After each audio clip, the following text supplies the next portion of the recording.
The most believable alien encounter. The Skinwalker Ranch story. Some call this location the most paranormal location on the planet. Others call this whole thing just a big hoax.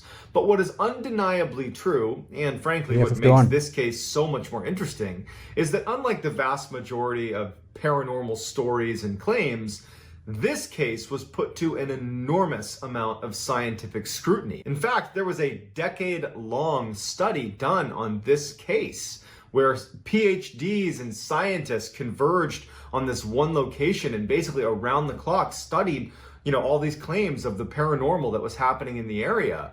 And after a decade of research, the findings are pretty mind-blowing. And the case that I'm referring to is none other than the very famous Skinwalker Ranch. So the too long didn't read version of this story is you have a family that purchases a ranch out in Utah, and as soon as they move in, they start noticing some pretty bizarre things around their property. Everything from, some of their livestock going missing or being harmed. They have strange sightings in the woods of creatures and lights in the sky.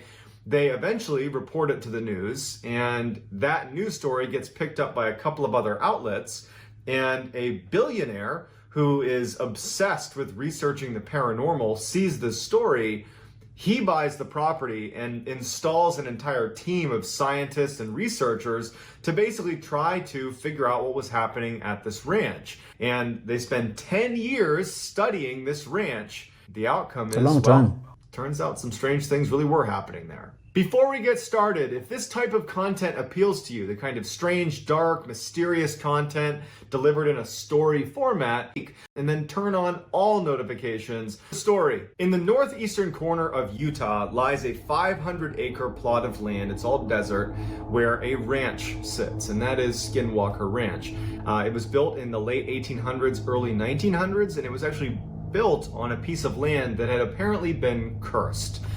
Prior to its construction, the Navajo tribe had a feud with the Utes Native American tribe. The Utes were selling off other Native Americans that they would capture. They would sell them into slavery to the United States. And so the Navajo, who had previously lived in the area where this ranch actually was built, they were forced off their land as the Utes came in and were rounding them up and selling them into slavery. And before the Navajo left that area, they cursed the land with what's called the Skinwalker curse. The idea was they were going to torment the Utes tribe for the hardships they had inflicted on the Navajo. The Skinwalker curse, legend has it, is this curse where these witches descend on the area and take the form or wear the skin of various predatory animals in the area, namely large wolves and foxes. They inhabit those bodies and terrorize anybody in the cursed land. At some point, this ranch is actually built on the land that had apparently been cursed. It wasn't until many years later when owners of that ranch started seeing predatory animals doing some very strange things in and around their property that they did some research on the area, learned about this curse, and then before long, the nickname had stuck. In 1994, Terry and Gwen Sherman purchased Skinwalker Ranch. It had actually been abandoned by the previous owners for the last few years, so when they purchased it, they got it for way below market price. So they are just so excited to be moving in.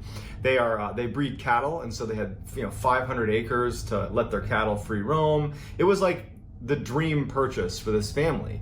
And so when they finally do move in, like the day they move in, they don't really care that the grass is overgrown. It looks like things are kind of in disrepair.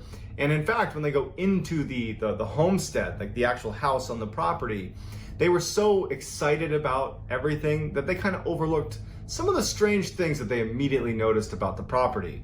They go inside and every window has a deadbolt on it. The inside and outside of every door in the house, not just the doors leading outside, doors leading between rooms had locks, the front and back side. They noticed these big pikes that were driven into the ground at the front door and back door of the property with massive chains stringing off of them, which looked like pretty powerful guard dogs had been there. They're thinking to themselves, well, this is a huge piece of property. Perhaps the previous owners are a little bit paranoid because they're kind of isolated. And so they didn't really raise a red flag when, to be honest, had I moved into a property where every single door and window had multiple locks on it, they had these big guard dogs, I'd probably ask a couple questions. But you know what? Terry and Gwen, they're just so excited about this purchase. It sounds like somewhere where people get kidnapped and held so they can't escape. Locked in their rooms. But the locks are inside and outside. Then they have like guard dogs outside to prevent people from escaping, I don't know. Or people are just so scared. Shit happens there all the time, so you need dogs and you need to have deadbolts on your doors because shit happens. Shit goes down, man. You know, lock your doors, lock your windows. Just that we ask a couple questions, but you know what? Terry and Gwen, they're just so excited about this purchase that, again, they kind of just overlook it. So on the day that they are moving in, Terry and Gwen have some family members over to help them offload trucks and move stuff into the homestead. And it's during this process, as they're moving things out of the truck into the house. And again, you got to remember that the house is situated like right in the middle of the property, and you can see in every direction basically unobstructed because it's basically open desert, with the exception of a couple areas that are, you know, basically forests. And as they're offloading some of the stuff into the house, Terry looks out at one of these tree lines and he notices this huge wolf, or what looks like a wolf, pretty well off in the distance, kind of meandering its way over towards them. But it's far enough off that this is not enough to be totally worried about it. After all, I mean, Terry was a rancher and his family were fairly rugged. They carried weapons and they were used to, you know, protecting their livestock from predators. So this was not a, oh my goodness, I can't believe a wolf is near us. It was more like, okay, let's make a note that there's a wolf walking towards us. And so Terry he tells his family, hey guys, just so you know, there's a wolf coming towards us right now. And the whole family is now standing near the truck and they're watching this wolf. And Terry recalled, as he's staring out watching this wolf that's kind of almost walking in like a snake, like a serpentine path towards them from hundreds of yards out. It's still quite a ways out. Terry notices that there was a fence that was out where this wolf is. And the fence was pretty big, and the spaces between posts were about 6 feet. When he had a good look at the wolf next to the fence, he could tell that the wolf was at least 6 feet long. And he was thinking, are my eyes playing a trick on me? Like, that's an enormous wolf. That's the biggest wolf I've ever seen. But the wolf wasn't acting angry or aggressive. It was just kind of skulking its way towards him, very nonchalant, you know, broad daylight. And at some point, you know, Terry and the family, they're standing behind the truck, and Terry said that they all had this feeling that the wolf was not going to harm them. And the wolf got about 100 yards away, and Terry and his family are transfixed. And he even said he didn't understand why they weren't scared or why they weren't, you know, running away or shooting at it or something, but they didn't. All of them are just standing there watching this wolf that's massive. And the wolf is wagging its tail and acting like a domesticated dog. The wolf comes over and goes up near Terry's father, who was there helping unload some of the gear they had. And Terry's father just kind of reflexively reaches out to start petting this. He's petting like up at his head level, this massive wolf. And the wolf just acts like a domesticated dog and kind of rubs against his hand and then starts walking away from them, just wagging its tail and not doing anything, not causing them any harm, not snarling, not growling, nothing. But just as nonchalantly as it walked over to them, it walks over to where they had a pen with a couple of cows and calves inside of this pen. And one of the calves had its head through the post that was keeping them in this cage, just kind of watching this wolf. And the wolf notices it and in an instant jumps over to this calf and immediately has the whole head of the calf in its jaws, just trying to rip it out of the cage. But it can't get it to squeeze through the cage. And so all of a sudden, you know, like Terry and his family are broken out of this weird trance, and Terry starts firing shots at the wolf. It strikes the wolf and has no impact. They run over, they start hitting it with the back end of an axe. They're trying to get this thing off of the calf because their livestock, that was their livelihood. And, you know, these are rugged people, and so they're trying to fight to save their property, to save their cows. And the wolf is just totally unaffected. It's not trying to attack Terry or his son that are trying to get rid of it. The wolf is just trying to attack the cow, but it won't let go. And finally, it just kind of gives up on the calf, starts kind of retreating. Terry ends up getting his rifle, a high-powered rifle, and takes a shot at the wolf one more time. But again, it just has no impact on the wolf. And the wolf just, at some point, just is, I guess, bored, turns around and kind of trots off into the woods. After they kind of were brought out of that initial trance, that they remembered this horrible smell that's like foul, almost chemical smell that just permeated the whole area after the wolf was there. Terry and his son, they decided to go track this wolf because now there's this massive predator that's going to make owning cattle extremely difficult, and so they would have to go deal with this predator. And so instead of retreating into the house, they grab their weapons and they track the wolf that's now jogged off into the forest. And they make it to an area in the forest where the ground is very muddy and sodden.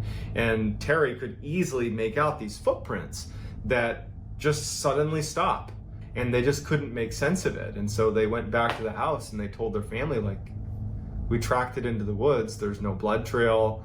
There's nothing. It just walked in and vanished. So this is day one of being at this ranch, and they're all on edge now. The whole family is on edge. They really don't know what to make of that wolf. The sheer size of it, the fact that it was totally unaffected by being shot multiple times. You know, there's real concern over their own livelihood because they keep cattle and they're only going to have more that are going to be out in these pens. And if there are wolves that are 3 times the size of a normal wolf that are walking around killing cattle, that's a big problem if you own cattle. And so they're on edge, and they're all in a way trying almost not to talk about how crazy and how bizarre that encounter with the wolf was. They're just like, they're treating, especially the part where his dad pet the wolf. It came up to him all friendly. He pet it. It kind of like rubbed against his hand and then proceeded to attack the calf. That's crazy, man. It like it's just a and how bizarre that encounter with the wolf was. They're just like, they're treating it like it's just a normal predator problem. Like, man, we gotta get those wolves, we gotta protect our cattle. But in the back of everybody's minds, they're like, something very strange is happening here. Gwen, she was having some other very strange things that were happening to her that she was not tying to the wolf thing. She was just noticing a couple of distinct things that were happening to her that made her think that she actually had a very real, like, medical problem, that she had, like, you know, true memory issues. Because 2 things happened. One, in that first week, she had gone to the grocery store, and when she came back, she put the groceries away, and then she left to go to the other room, and when she came back, all the groceries were now back in the bags. And so for like 20 minutes, she's just sitting there like dumbfounded with, did I put the groceries away? Same day, she goes to take a shower, and she hangs her towel in the bathroom like anyone would, and she takes a shower, and then when she gets out, the towel's missing.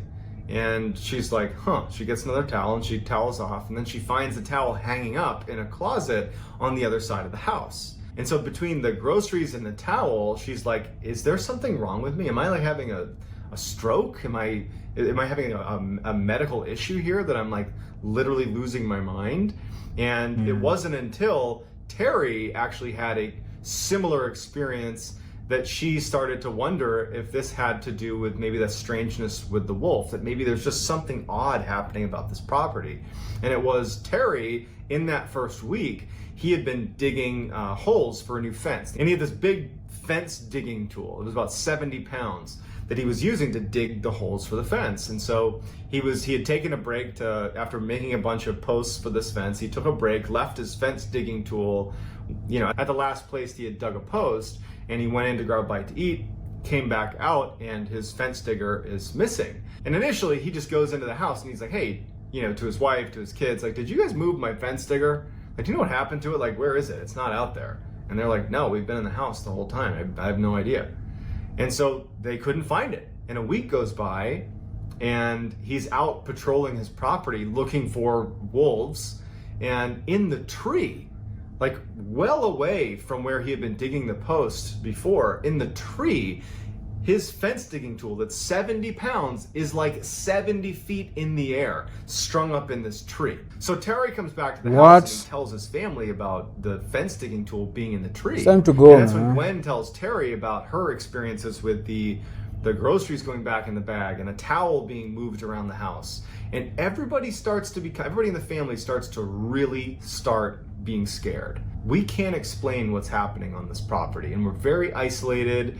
And what's the deal with all these locks on all the doors? I mean, they're starting to feel really concerned. Following the fence digging tool being found, Terry started to notice lights on his property.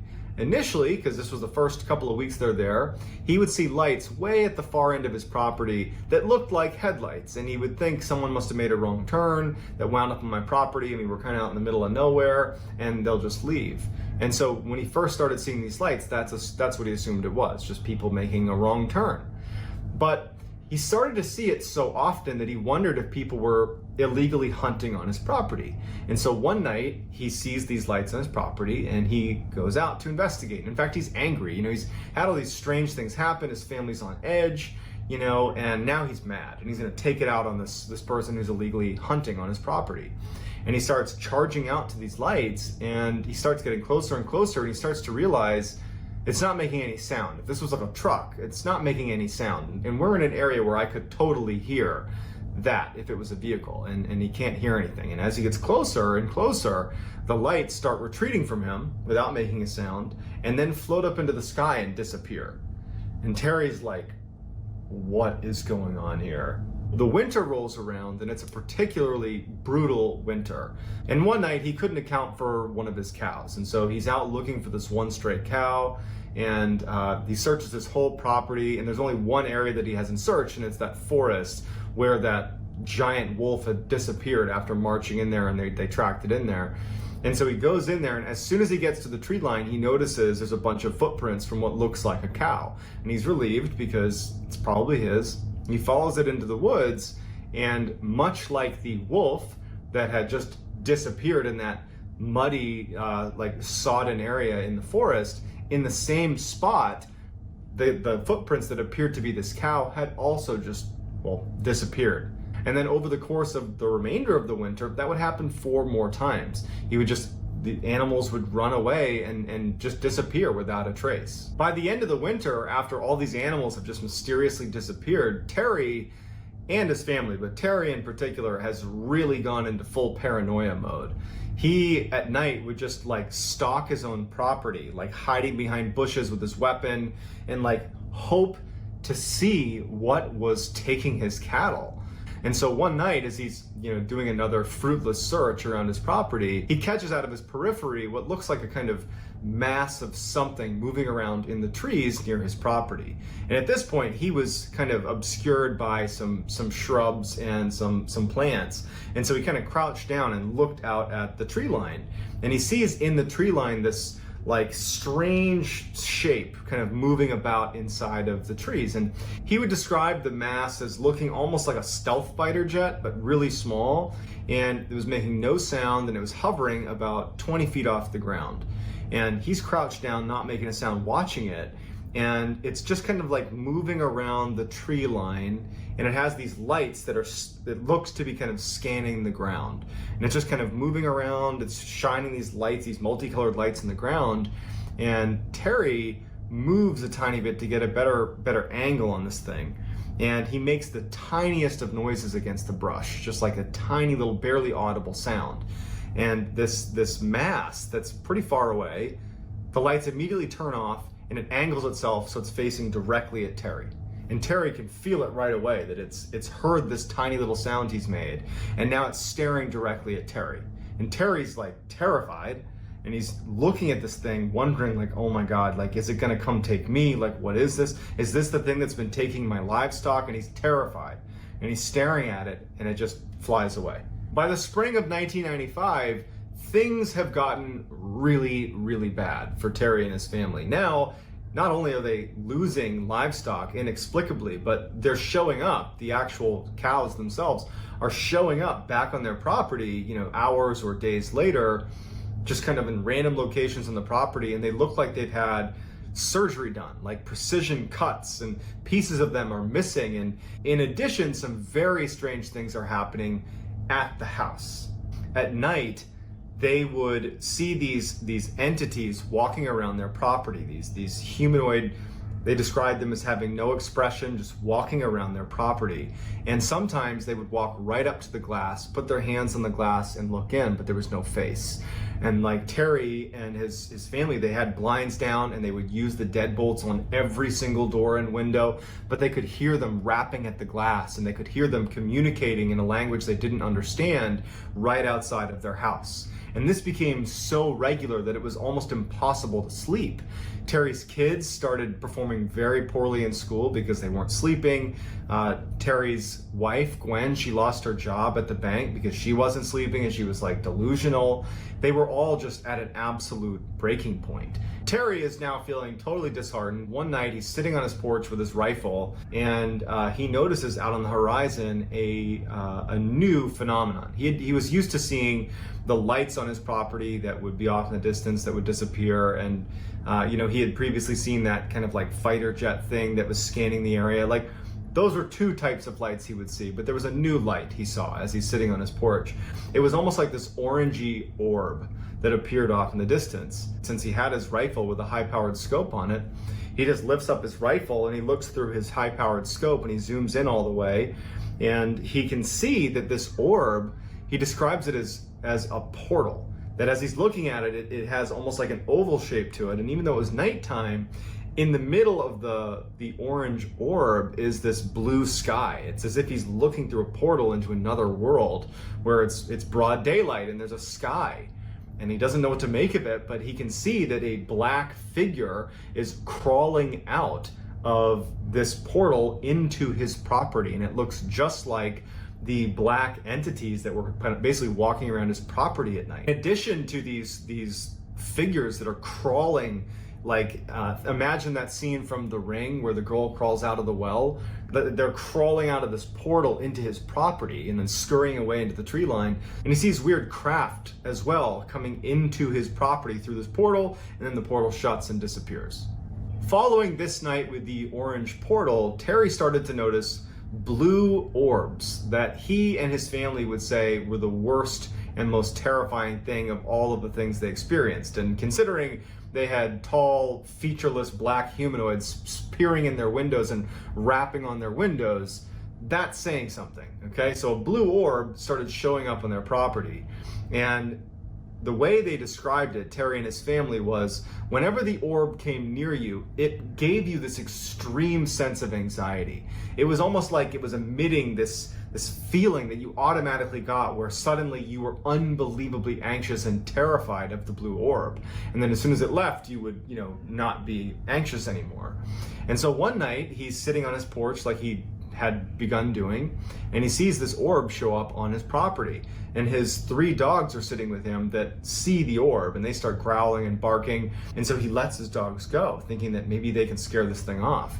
And the dogs take off running towards this blue orb, and they chase it, and you can see the orb, Terry can see the orb that starts to kind of retreat. And he's thinking, oh my goodness, I finally won something.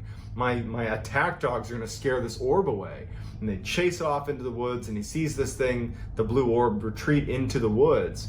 And then when he's thinking again that finally a little victory for us, he hears his dogs yelping, and he's too terrified to go check it out. And so he ends up going inside and locking the doors, locking the windows like they had been, and just kind of retreating. So the next day, when the dogs haven't returned, Terry and his son, they go out looking for the dogs in the forest. And when they get out there, they get to a clearing and they find 3 stacks of ashes in like little burned out circles, as if there had been a fire previously in these 3 little spots. Got vaporized. And it turned out it was the ashes of his 3 dogs that had gone into the woods. They had just been vaporized. Terry decides that it's time to leave, and he wants to sell the ranch. And so he puts the property up for sale and goes to a local news outlet, and he tells them about what's happening on his property.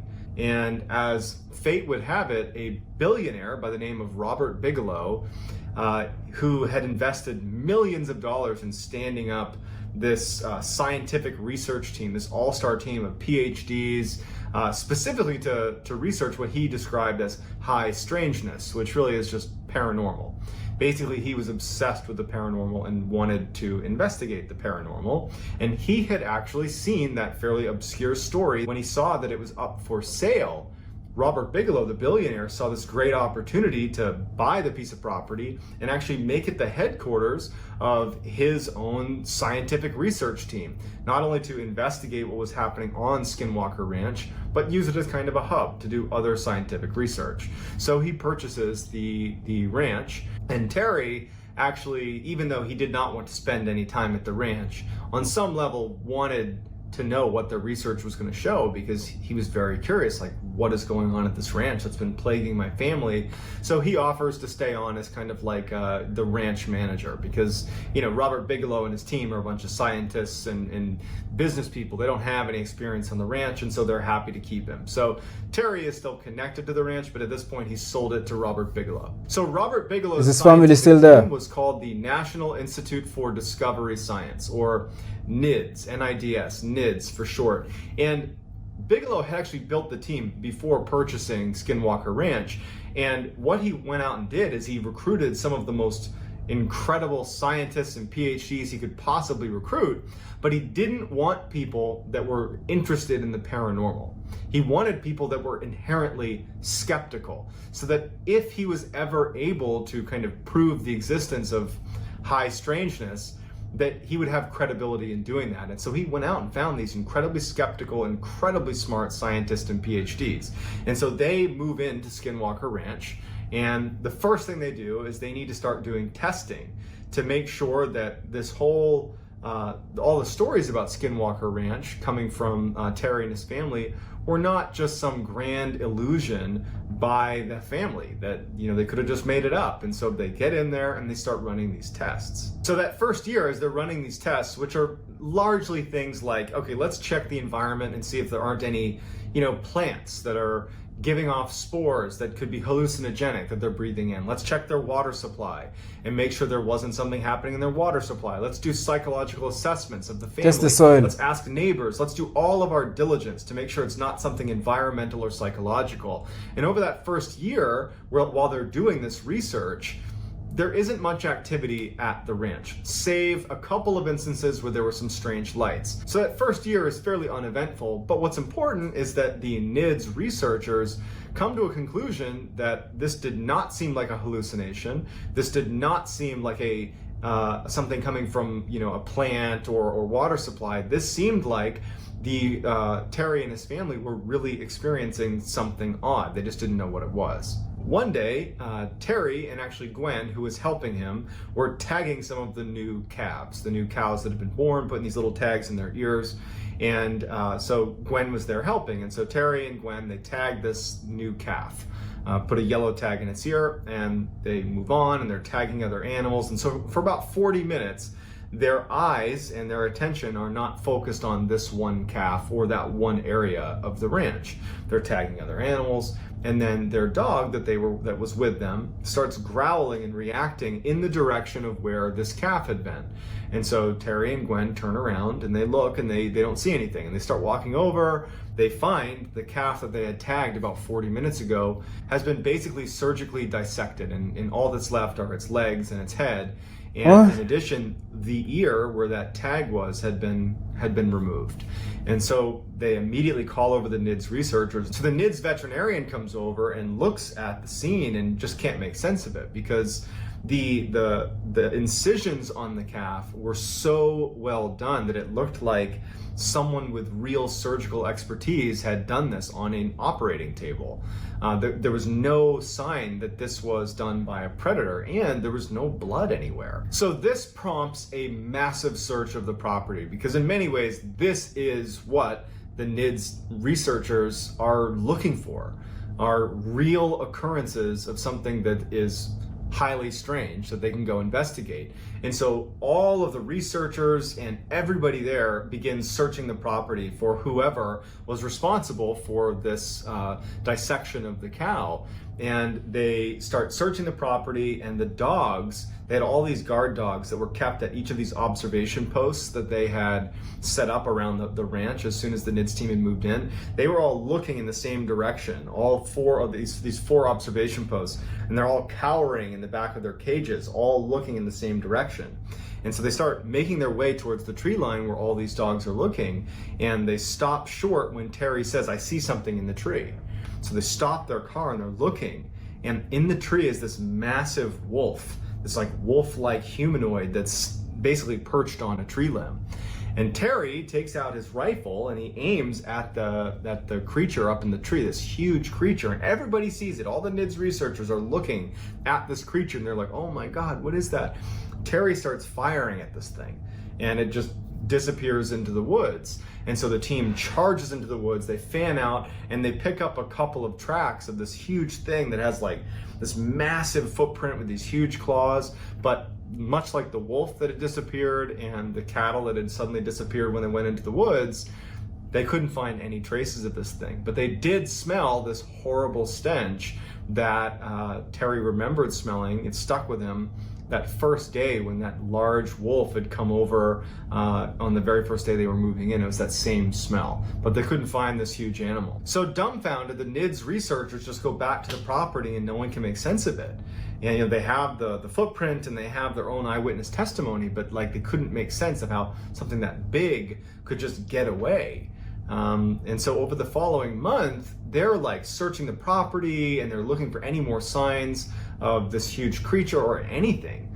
The only thing they noticed is that the guard dogs consistently stayed in their kennels and did not want to come out. They were acting like they were kind of being hunted, and they were they were cowering quite a bit, and they were scared to go out in the open, but they couldn't find anything. So it was around this time that Terry and Gwen are kind of back to doing work around the ranch, and one day they're driving off to one section of the ranch and they pass by the corral where 4 of their prized bulls were. These are very expensive animals that are all in this enclosure, and so they drive past and they take a mental note that they're seeing these bulls in this enclosure, and they drive off to the other side of the ranch where they're doing some work, tagging animals and building fences, whatever it is they were doing. But when they come back and they round a corner where they're first able to see that corral of bulls again, they are like, where are they? Because the bulls were not in their enclosure and they weren't anywhere.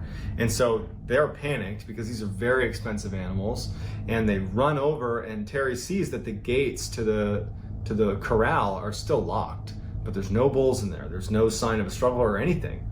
And it just so happens that right next to the corral was this fairly small trailer that hadn't been used in years. In fact, it was literally wired shut. It was just sitting there. And Terry, just for whatever reason, runs over and looks in one of the windows. And inside of this tiny enclosure are these 4 bulls, completely calm, all crammed into this tiny trailer. They could barely fit. They're not fighting with each other or anything. They're just calmly sitting there as if they're in some kind of a trance. And Terry yells to Gwen, like, "Hey, they're over here. They're right here." And it like startles the bulls out of their trance. They start panicking and kicking, and they end up getting them out of this enclosure, and it takes them hours to finally round them up and get them back in the corral. But they're unharmed. But it is almost impossible to get even one bull into that small of an enclosure. It would take hours to maybe be successful at doing that. To get 4 bulls into that enclosure was pretty much impossible. And to do it when they basically were calm after they were in there is also somewhat impossible. And it was important to note that Terry saw when he looked in the window that the only entrance to that trailer was wired shut still. It had not been undone. In fact, the cobwebs at the corner where the opening basically formed with the sides of the trailer, they were still intact, like it had not opened. And it made no sense how those bulls got in there. And so the NIDS researchers come over and they can't make sense of it either. Upon further investigation, the NIDS researchers found that the bars of the corral that held the bulls, a section of it had been highly magnetized. And so while they're doing this research, trying to figure out if magnetic fields has anything to do with the strange occurrences at the ranch, Two of the NIDS researchers were on the outskirts of the property using their compass to look for magnetic fields, and they started smelling. They both reported smelling that horrible metallic, like rotting smell that other people had reported smelling anytime they saw that large wolf creature. And when they started smelling it, their compass started to flitter and then pointed away from north towards wherever the smell was. And they remember thinking that they felt like they were being watched. And it went on for a few moments, and their compass didn't waver. It was aimed in the direction of the smell, and they're both on opposite sides, pointing in the same direction. And then at some point, the smell stops, and they stop feeling anxious, and the north arrows go back to the way they should have been. And then one of the most terrifying of all of the paranormal occurrences that happened at Skinwalker Ranch happened at the very end of 1997. Two NIDS researchers were up on a ridgeline overlooking the homestead. Every night it became commonplace to basically position NIDS researchers all over the property to basically be on the lookout for weird things that are happening. And these two researchers are up on this ridge, kind of obscured and hidden, and they see this orange orb take shape right near the homestead. And one of them had an infrared goggles, and so he looks down at the orb, and he can clearly make out that it's this oval-shaped opening that sounded an awful lot like what Terry had seen on his porch when he saw that humanoid creature crawling out of the portal into his property. Well, these two researchers are looking at this portal, and they see the same thing. They see this black human-like creature crawling out of this orange portal onto the ground, and then it starts running up the hill towards them. And they're like frozen with fear. They start smelling that horrible rotting metallic smell as this big human-like creature bounds up the mountain, and they can hear the shale under its feet as it runs up, and it goes right past them. About 30 feet away from them, they're looking at it, and it just barrels past them at a full sprint up into the mountainside. The following year, in 1998, the activity on the ranch declined significantly. All they had was the occasional strange lights here and there, but for the most part it was done. And in fact, even though NIDS remained on the property, by 2004, the research just wasn't amounting to anything, so they pulled the plug on the operation. They did have footage of a number of the lights that were seen, but again, no one's gonna take a picture of some random lights and say, oh, there you go, proof. You know, they demonstrated that there were, magnetic fields, and they have images of these calves that would reappear after looking like they'd had surgery done to them. They had hundreds of eyewitness reports. They have all this information, but none of it was really definitive proof, which was very frustrating to Robert Bigelow, to Terry and his family. And the way they described it is they felt like they were dealing with an entity or a group of entities that were just consistently one step ahead of them, that they could catch glimpses of what they were doing, but it was never enough to really understand what was happening. They never felt like they were in control. It was always clear that this entity or these entities were in control of the situation, and they never were in a good position to really record hard data or get good footage. Not to mention, this is 1998, this is the late 90s. No one just had an iPhone they can pull out and snap pictures. You had real cameras. And so the best they could do was some pictures of light and some of the animals that had been mutilated. There's been numerous books put together by some of the people that were a part of this NIDS research team, and to this day they believe that what they saw was a result of some paranormal activity. And to this day, many people believe that this is one of the most credible instances of paranormal activity occurring. So I'd love to hear what you think in the comments, whether you think this is a total Freaky, man. fact or a total hoax or somewhere in the middle. I'd love to hear about it in the comments. And if you want to get in touch with me, you can message me on Instagram. My handle is johnballen416. Also, I post. Yeah, it was scary. Shit started day one, man. Day one when they arrived, man.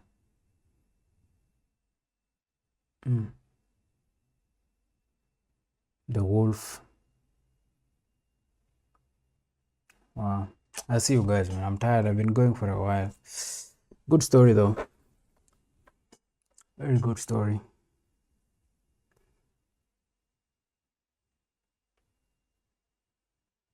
The whole Navajo youth thing. It's crazy for a curse to manifest through alien shit. You know, these are all like paranormal shit, but I feel like a Navajo tribe cursing a piece of land or a certain people, and then the curse manifests as like